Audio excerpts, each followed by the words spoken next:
Révolte de Coré, Dathan et Abiram contre Moïse et Aaron. Ce chapitre contient le récit d'une double révolte contre Moïse et contre Aaron, celle du Lévite Coré contre le sacerdoce d'Aaron et des Aaronides en vertu du sceau de consécration imprimé à tous les Israélites et celle de Dathan et Abiram contre la souveraineté de Moïse, lui qui avait privé le peuple de tous les avantages de sa situation en Égypte pour le livrer à l'existence affreuse à laquelle il est condamné dans le désert. Cet événement, avec celui qui en résulte, chapitre 17, est le seul de toute cette période dont le souvenir nous ait été conservé.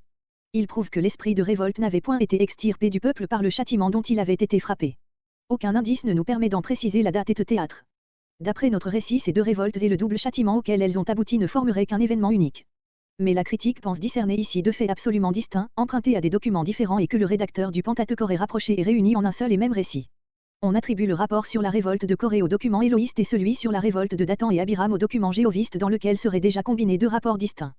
On allègue d'abord les inconséquences, les obscurités, les solutions de continuité de notre récit, qui trahissent un travail de combinaison artificielle, puis le passage Deutéronome 11.6, où il n'est parlé que de la révolte de Dathan et d'Abiram, comme si l'auteur de ce livre n'avait connu que celle-là et n'avait eu en main par conséquent que le document jéhoviste. Cependant nous nous demandons quel intérêt aurait pu pousser le dernier rédacteur à réunir et à combiner péniblement deux faits qu'il trouvait racontés séparément dans ses notices. Et si l'on va au fond des deux révoltes, on comprend aisément que, quoique différentes dans leur objet, elles avaient cependant des principes communs qui avaient pu engager les mécontents à se coaliser pour frapper un coup décisif. Pour se révolter efficacement contre le sacerdoce d'Aaron, n'était-il pas indispensable de renverser l'autorité de Moïse qui l'avait établie? Et pour exécuter ce dernier projet ne fallait-il pas en finir en même temps avec la médiation entre le peuple et Dieu dont Aaron avait été investi? On en voulait, les uns pour une raison, les autres pour une autre, à ces deux frères qui avaient concentré entre leurs mains tout le pouvoir politique et religieux de la nation. Aussi dans le récit suivant remarquons-nous que Moïse, pour lutter contre les émeutiers, cherche à séparer leurs causes et à prendre à part successivement chaque groupe de factieux. Nous verrons si nous pouvons nous rendre compte de la suite du récit à ce point de vue qui a certainement été celui du rédacteur dans l'usage qu'il a fait de ces documents dont, il faut bien nous le rappeler, nous ne possédons point la teneur complète. Quant à la citation du Deutéronome, il est impossible d'en rien conclure. L'allusion qui y est faite à notre récit se trouve dans un discours de Moïse au peuple, dans lequel il lui rappelle les hauts faits de Dieu envers lui, soit pour le secourir, soit pour le punir. Or la révolte de Coré, dirigée contre le sacerdoce d'Aaron, était surtout partie du corps des Lévites, quoique le peuple y eût acquiescé et le feu qui consuma dans le sanctuaire même les 250 conjurés qui s'étaient joints à Coré, n'avait point fait sur le peuple une impression aussi terrifiante et ineffaçable que celle qu'avait laissée cette catastrophe de la terre s'ouvrant sous ses yeux pour engloutir vivants ceux qui s'étaient fait les organes du mécontentement du peuple entier. Toute conséquence critique tirée de ce fait serait donc précaire.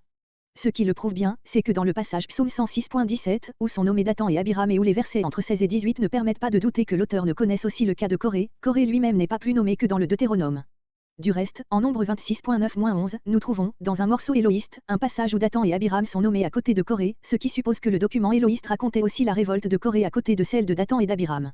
Ajoutons cependant que ce morceau présente quelques caractères qui paraissent indiquer une annotation insérée postérieurement dans le document statistique dont il fait partie, voire à ce passage.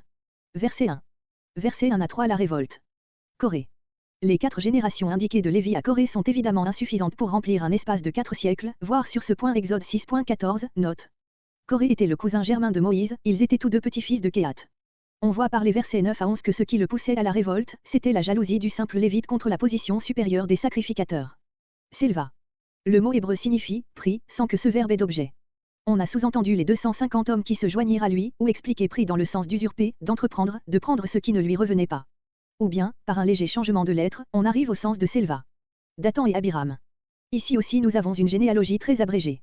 La qualité de fils de Ruben n'est sans doute pas sans importance pour le récit suivant.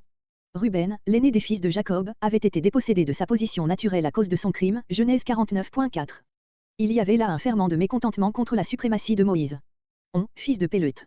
Comme il n'est plus question ensuite de ce personnage, il faut conclure de là qu'il était tout à fait en seconde ligne. On a même cherché à le faire disparaître du texte par une correction assez plausible, mais qui ne paraît pourtant pas admissible. Verset 2. 250 hommes. C'est ici, comme on le voit dans ce qui suit, le parti qui se groupe autour de Coré, versets 6 à 7, 16 à 18. Le verset 8 prouve qu'il y avait parmi eux beaucoup de Lévites, mais non qu'ils fussent tous Lévites. Le contraire résulte du verset 3, car des Lévites n'insisteraient pas autant sur la sainteté de toute l'assemblée, et de Nombre 27.3, où les filles de Sélofcadé, de la tribu de Manassé, défendent la mémoire de leur père contre le soupçon d'avoir pris part à l'affaire de Coré, ce qui serait bien superflu si cette révolte n'avait été fomentée que par des Lévites. Cela prouve que la révolte de Coré n'était pas simplement une protestation contre le sacerdoce d'Aaron au nom de l'ordre des Lévites, revêtu de fonctions inférieures, mais au nom de la sacrificature universelle de la nation israélite. C'est ce qui résulte également du verset 3 où nous trouvons dans la bouche des révoltés ces paroles, toute l'assemblée, tout son sein. On voit que Coré, ne se sentant pas assez fort pour protester contre le sacerdoce d'Aaron au nom des Lévites seuls, s'était associé des gens des autres tribus pour protester contre le privilège d'Aaron et de sa famille. Membres du conseil, littéralement, de ceux que l'on convoque aux assemblées des représentants des tribus, nombre 1.16. Gens de renom, littéralement, de noms, dont chacun connaît le nom, Genèse 6.4. Verset 3. Ils leur dirent. Le verset 5 montre qu'il s'agit surtout de Coré et de ses 250 hommes. Dathan et Abiram ou ne se sont pas présentés, ou n'énonçant pas encore leurs griefs, entièrement différents de ceux qui sont ici formulés, verset 13. C'en est assez, avec vous, vous avez assez longtemps usé de ce pouvoir usurpé. L'assemblée tout entière est sainte. Dieu l'avait dit, vous me serez un royaume de sacrificateurs et une nation sainte, Exode 19.6. Tous les Israélites sont consacrés, par conséquent égaux. L'assemblée de l'Éternel, non celle de Moïse ou d'Aaron, l'Éternel seul est notre chef. Verset 4. Verset 4 à 7 Moïse et le parti de Coré tomba sur son visage, pour supplier Dieu d'intervenir et de le diriger dans la manière de conjurer cette crise dont il sent toute la gravité. Verset 5. Parla à Coré. Pour le moment Moïse n'engage la lutte qu'avec Coré et son parti. Dieu lui a montré ce qu'il y a à faire. Malgré la consécration générale du peuple, Moïse a institué une classe particulière d'hommes qui, en vertu d'une consécration plus particulière, ont seul le droit de s'approcher de Dieu. L'épreuve fixée au lendemain montrera si Moïse a en cela outrepassé ses pouvoirs et si Dieu accorde réellement à tout Israélite le droit de s'approcher de son autel. Verset 7. Faire fumer l'encens sur l'autel de Dieu est le privilège spécialement réservé aux sacrificateurs, Exode 30.7-8, Lévitique 10.4. C'en est assez. Moïse renvoie aux Lévites la parole offensante qui lui a été adressée, qu'ils prennent garde, le support de l'Éternel pourrait être à son terme. Verset 8. Verset 8 à 11 Moïse et les Lévites. Verset 8 à 10. Après avoir parlé aux gens de Coré en général, Moïse prend à part Coré et les Lévites spécialement, auxquels il a quelque chose de plus particulier à reprocher. Comment peuvent-ils se joindre aux membres du peuple qui veulent abolir tout sacerdoce, eux qui ont été appelés à une position privilégiée entre tous les autres enfants d'Israël et qui font le service dans le parvis? Vous aspirez encore au sacerdoce. Moïse dévoile ici le fond de leur pensée. Le sacerdoce universel qu'ils mettent en avant avec les autres membres du peuple, n'est pas leur véritable objectif. Ils espèrent bien arriver, après avoir dépouillé Aaron et sa famille du sacerdoce, à s'en emparer eux-mêmes. Verset 11. Vous vous liguez contre l'Éternel. Il les met en garde contre la participation à l'épreuve du lendemain. Qui est Aaron? Un simple serviteur, qui ne sait rien arroger lui-même et qui n'a fait que recevoir ce que l'Éternel lui a donné, comparé Hébreux 5.4. Verset 12. Verset 12 à 15 Moïse et Dathan et Abiram. Il est probable, d'après ce verset et les suivants, que ces hommes n'avaient pas encore parlé eux-mêmes avec Moïse, mais avaient fomenté la révolte dans le camp parmi le peuple. Nous ne montrons pas. Monter est l'expression reçue pour dire, se rendre devant un chef, spécialement un juge, Deutéronome 25.7, Ruth 4.1. Ils protestaient contre l'autorité de Moïse, c'eût été la reconnaître que de se rendre à son appel. Verset 13. Un pays découlant. Ils appliquent à l'Égypte cette épithète toujours appliquée à la terre de Canaan. Le riche pays, nous l'avons derrière nous. Que tu t'ériges en maître. Après nous avoir ainsi abusés, tu prétends continuer à nous conduire. Verset 14. Crèveras-tu les yeux? Empêcheras-tu ce peuple de voir le contraste entre la réalité actuelle et tes promesses? Verset 15. N'agrée point leur oblation. Le terme d'oblation ne peut désigner le parfum que les 250 devaient offrir le lendemain. On a supposé que les Rubénites révoltés se disposaient à offrir une oblation pour prouver qu'ils se séparaient non de l'Éternel, mais de Moïse. N'est-il pas plus naturel de prendre cette expression dans un sens en quelque sorte proverbial, ne les traite pas comme des membres de ton alliance, dont tu agrées les offrandes, ne les reçois pas comme Abel, mais comme Saïn, Psaume 20.4. Je ne leur ai pas pris. Moïse proteste de son désintéressement et de sa pureté dans l'usage qu'il a fait de ce pouvoir qu'on l'accuse d'avoir usurpé. Il a gouverné sans avoir prélevé sur eux le moindre impôt. C'est à Dieu qu'il en appelle devant tout le peuple avec une noble confiance, comparé à Samuel 12.3. Verset 16. Verset 16 à 22 après du jugement de la troupe de Corée. Ce discours complète le précédent. Moïse accentue cette fois le rôle qu'Aaron jouera dans l'épreuve du lendemain, rôle dont il n'avait pas encore parlé. Verset 18. Lévites et non-lévites se préparent à accomplir la fonction propre du sacerdoce. Verset 19. Corée est à leur tête. Il a pris sur lui de convoquer le peuple à l'entrée du parvis, ce qui était une usurpation manifeste. Moïse seul avait le droit de faire une pareille convocation. Voir par exemple Lévitique 8.3. Ici la crise a atteint toute son acuité, le peuple semble avoir répondu à l'appel du rival de Moïse. À l'entrée de la tente d'assignation, afin que tout soit témoin de la défaite éclatante d'Aaron. L'empressement avec lequel le peuple se presse à ce spectacle est une nouvelle offense contre Dieu. Moïse et Aaron en sentent la gravité. La gloire de l'Éternel, par l'éclat qui resplendit dans la nuée. Verset 20. Verset entre 20 et 21 L'Éternel va juger le peuple coupable. Il invite Moïse et Aaron à se mettre, en s'éloignant de la foule, à l'abri du coup qui va le frapper. C'était la troisième fois que l'Éternel était sur le point de détruire le peuple, Exode 32.10, Nombre 14.12. Nous allons rencontrer une quatrième menace de même nature. Verset 22. Ils interviennent encore une fois et obtiennent de l'Éternel qu'il épargne le peuple qui les entoure. Dieu des esprits. Toi qui donnes le souffle de la vie à tous les êtres et qui peux aussi le retirer et les faire rentrer tous dans le néant. Un seul homme, Corée. Voir les derniers mots du verset 49. C'est le vrai coupable, que sur lui seul tombe ton courroux. Verset 23. Verset 23 à 34 Jugement de Dathan et d'Abiram. À Moïse. Ce qui suit concerne Moïse seul, Aaron reste au sanctuaire avec les 250, pour accomplir la grande épreuve dont le résultat sera raconté au verset 35. Mais pendant ce temps Moïse se rend vers les autres révoltés, qui doivent enfin subir leur châtiment. Verset 24. Il reçoit l'ordre de faire le vide dans le camp autour des tentes des trois principaux coupables, celle de Coré dans le voisinage du parvis du côté du sud, car Coré et Kéhatite essaient de ce côté que campait cette famille, voir le plan, chapitre 2, et un peu plus loin, dans la même direction, les tentes de Dathan et d'Abiram, car ils sont rubénites et c'est au sud des Kéhatites que campait Ruben, voir le plan. Il faut se représenter les quelques centaines de mille personnes accourues, remplissant non pas seulement l'espace devant la porte du parvis, mais toute la partie du camp située du côté où se passait la scène. Verset 25. Verset entre 25 et 26. Après avoir reçu cet ordre Moïse part, entouré des anciens fidèles, laissant Aaron et la troupe de Coré au sanctuaire et se rend aux tentes de Dathan et d'Abiram en passant près de celle de Coré. Coré ne s'y trouve pas, mais sa famille, ses gens, sont là. Moïse donne l'ordre à la foule qui se trouve près de là de se retirer d'auprès d'eux. Verset 27. Dathan et Abiram s'avancent en bravant à l'entrée de leur tente avec tous les leurs. Verset 29. Si leur destinée. C'est ici l'épreuve qui doit légitimer aux yeux du peuple la mission de Moïse, en même temps qu'au tabernacle est légitimé par une autre épreuve le sacerdoce d'Aaron. Verset 30. Quelque chose de nouveau, littéralement, si l'Éternel ne crée une création, ne produit un phénomène qui ne puisse s'expliquer par une cause naturelle.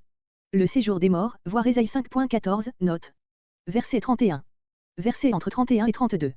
Le tableau de cette catastrophe épouvantable est resté profondément gravé dans le souvenir du peuple. Comparez Deutéronome 11.6 et Psaume 106.16-18. La même scène se passait dans le lieu où était située la tente de Coré. Les personnes qui étaient à Coré, ses serviteurs. Ces mots paraissent l'acceptèrent lui-même. Probablement il participait à l'épreuve dont le sanctuaire était en même temps le théâtre. Verset 35. Châtiment, de Coré et de sa troupe. Châtiment analogue à celui de Nadab et d'Abichu, Lévitique 10. Celui qui pêche par le feu, offrande de l'encens, périt par le feu. Nombre 26.10-11 prouve que les fils, ou du moins 2 des 3 fils de Coré ne prirent point part au péché, de leur père et furent épargnés. Peut-être assistait-il à l'épreuve du sanctuaire, qui les intéressait plus vivement, sans y prendre part. C'est d'eux que provint la famille des fils de Coré, fréquemment nommée dans les chroniques et à laquelle sont attribués quelques-uns de nos plus beaux psaumes comparés Exode 6.24. La mort de Coré n'étant pas spécialement mentionnée, nous restons dans le doute sur ce point, auquel nous reviendrons à l'occasion Nombre 26.9-11. Tous les indices recueillis dans le cours de ce récit, nous conduisent, comme nous l'avons vu, à penser qu'il a péri à la tête des 250. Verset 36. Verset 36 à 40 l'emploi des encensoirs. Ces versets sont dans le texte hébreu les versets 1 à 15 du chapitre 17. Verset 37. Éléazar, le fils d'Aaron, le souverain sacrificateur lui-même ne doit pas se souiller au contact des cadavres. Répandre au loin le feu, qui brûlait encore dans les encensoirs, afin de l'éteindre et d'empêcher qu'il ne fût profané. Devenu saint, non par l'usage qui en a été fait devant l'autel par les révoltés, usage coupable qui par lui-même ne pouvait les rendre saints, mais par la punition éclatante qui en avait accompagné l'usage et qui avait manifesté hautement la sainteté divine. Verset 39. Ces larges plaques furent sans doute suspendues aux parois de l'autel d'airain, tout alentour du revêtement déjà indiqué Exode 27.2 et Exode 38.2. Verset 40. Aucun étranger. Ce terme comprend ici tout homme qui n'est pas de la race d'Aaron, voire Lévitique 22.10, note.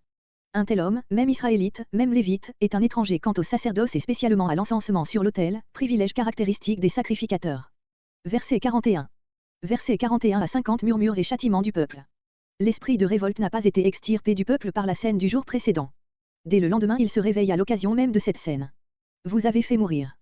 Et c'était eux qui avaient sauvé le peuple, verset 22. Verset 42. Qu'ils se tournaient. Le sujet est probablement Moïse et Aaron qui se tournent vers la nuée pour réclamer l'intervention de l'Éternel. La nuée la couvrait, elle est descendue, de la hauteur où elle se tenait ordinairement, sur le tabernacle, de manière à le couvrir. Verset 44. Versets entre 44 et 45. Leur intercession encore cette fois sauve le peuple de la complète destruction, mais ne saurait le mettre à l'abri du châtiment. La plaie commence et sévit.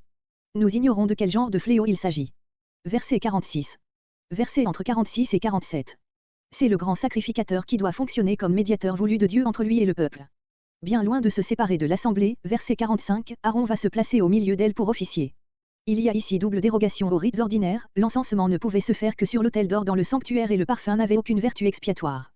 Mais le peuple doit voir de ses yeux qu'il doit son salut à l'homme contre lequel il s'est élevé et à cet encensoir dont on a voulu le dépouiller. La colère est sortie, la colère de Dieu personnifiée dans le fléau. Verset 48. Entre les morts et les vivants. Il semble que la maladie ait été une maladie contagieuse qui avait commencé d'un côté du camp et s'avançait rapidement. Aaron l'arrête par l'offrande du parfum en se plaçant au point qu'elle va atteindre. Verset 49. À cause de Coré. Le récit ne fait pas le compte des individus composant les 3 familles qui avaient péri.